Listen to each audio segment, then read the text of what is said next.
गौतम बुद्ध का एक शिष्य उनका उपदेश सुनकर भिक्षु हो गया। वह एक दिन नगर में भिक्षा मांगने गया। नियम था कि 3 घरों में ही भिक्षा मांगे जाते थे। बुद्ध के लगभग सारे शिष्य युवक थे। ये भिक्षु युवक भी शरीर से गठीला और सुंदर था। एक तो वह यौवन के रंग में रंगा हुआ था, अर्थात तन में आकर्षण था। दूसरा मन पवित्र था, अर्थात मन में ईश्वरीय शक्ति भरी हुई थी। जिसका तन और मन दोनों सुंदर है, वह परमात्मा के निकट है। वह भिक्षु एक घर के सामने भिक्षा मांगने के लिए रुका। वह मकान मौसम दंता नाम की एक वेश्या का था।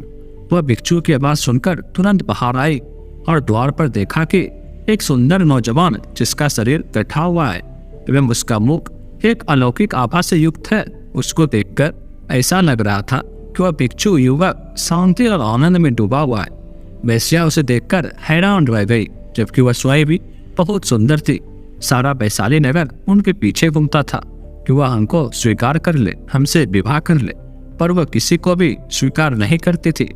उस बलिष्ठ और सुंदर नौजवान भिक्षु को देखते ही मौनसव दाता उसे अपना दिल दे बैठी। उसने भिक्षु से कहा, घर के भीतर आओ, तनिक बैठो। भिक्षु ने इनकार कर दिया, देवी मैं अभी नहीं आ सकता हूँ। वेश्या ने कहा, भिक्षु कभी इनकार नहीं करते, कोई बुलाए तो जाना चाहिए। मेरे भवन के भीतर आओ। हे भिक्षु, अगर भीतर आओगे तो कुछ ना कुछ तो पाओगे।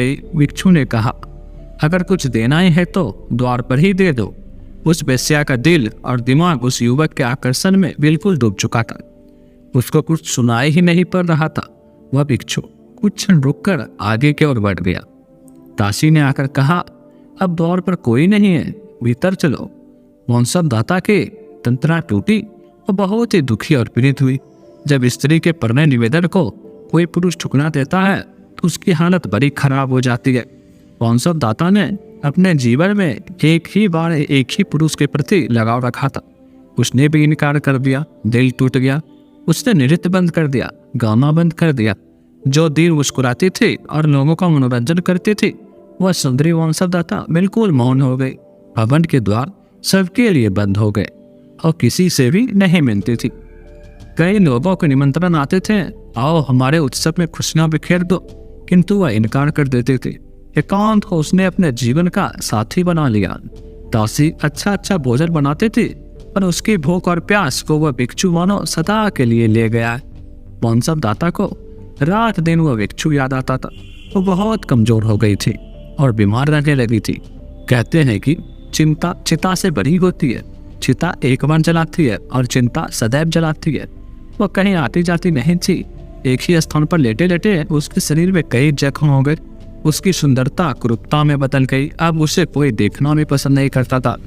बहुत समय के बाद वही भिक्षु उस नगर में पुनः आए। उसे मालूम पड़ा कि मौनसव दाता बहुत बीमार है, उसकी हालत बहुत खराब है। भिक्षु उसके द्वार पर गया। दासी ने जाकर कहा कि वही भिक्षु आए हैं। मौनसव दाता ने दासी से कहा, यहाँ पर मत आने दो। जब मैं सुंदर युवती थी, बहुत खूबसूरत थी, तब मेरा निवेदन स्वीकार न किया। अब मैं बदसूरत और बीमार हो गई। अब मैं इनके सामने कैसे जाऊं? नहीं जाऊंगी। पर भिक्षु आ गए। हे देवी, आज तुझे मेरी जरूरत है। उस समय तुमको मेरी जरूरत नहीं थी।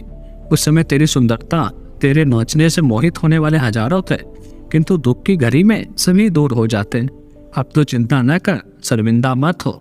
मैं तेरे पास रहकर तेरी सेवा करूंगा। भिक्षु ने पवित्र भाव से उसकी सेवा की। मौनसव दाता की वासना मिट गई। उसका विवेक जाग उठा। भिक्षु उसे सदैव अपने पास ले गए। उसने प्रार्थना की, मुझे दीक्षा दो। बुद्ध ने दीक्षा पाकर वह भिक्षुनी हो गई। अपना जीवन पतित से पावन कर लिया।